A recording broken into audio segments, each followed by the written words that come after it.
Hey guys, real quick, I wanted to give you a demo on how I use blending modes a lot whenever I'm designing in Photoshop.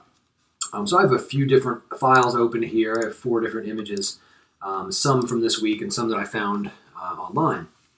Basically, probably one of the most common ways that I use blending modes is to add a little bit of texture, a little bit of atmosphere to a photo.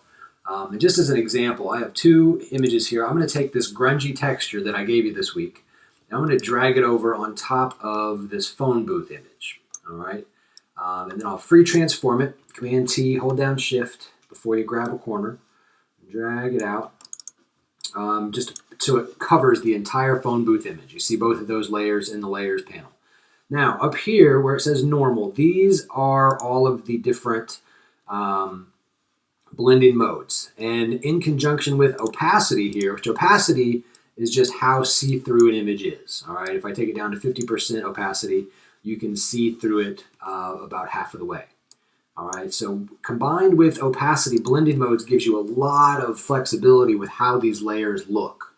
All right, and they're completely non-destructive. It's not like you're actually doing anything to these layers. You're just affecting how the pixels are seen.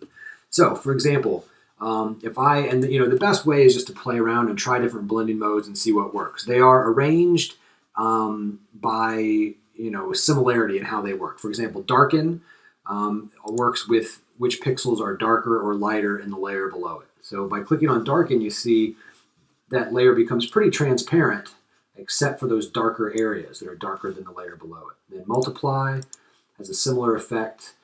Some of my favorites that I use a lot are darken, multiply, and overlay. Depending on what's going on, they tend to give me a really kind of neat atmosphere for this particular effect. So overlay, for example, just lets a little bit of everything show through, and then you can, if that's too much, you can take the opacity down just so it's a real subtle kind of effect. Try lighten to see what that does. It's kind of the opposite of darken. It allows the lighter pixels to show through. We have difference and exclusion, so you can get some pretty crazy effects by clicking through these. You can I'll let you play around with them. You can also double up on these layer blending modes.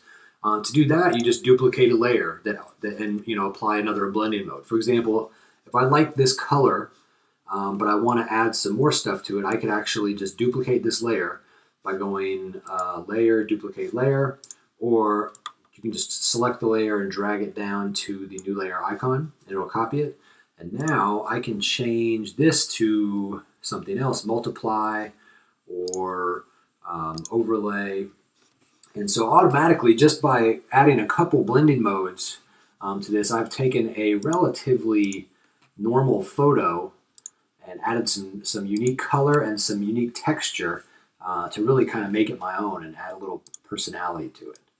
And you can adjust the opacity again to kind of get just to tweak those settings to get it just how you want it. Now, another example is to kind of superimpose things on other things. I think the example in your book is looks at a tattoo, putting an image on somebody's arm. But you can also do it with graffiti, for example. It's pretty common. So you don't have to worry about selections as much. Now, sometimes it's easier just to get your selection, so we'll look at 2 different ways. If I bring the whole thing over to the brick wall and drag it down, that's pretty small, so I'm going to make it a little bigger just for the purposes of this. So obviously that doesn't look like it's on the wall, but if I adjust some of these settings, darken, now it starts to see through, and you can play with a few different options and see which one you like better. Lighten is not going to do much because we have that white square. But let's see, what about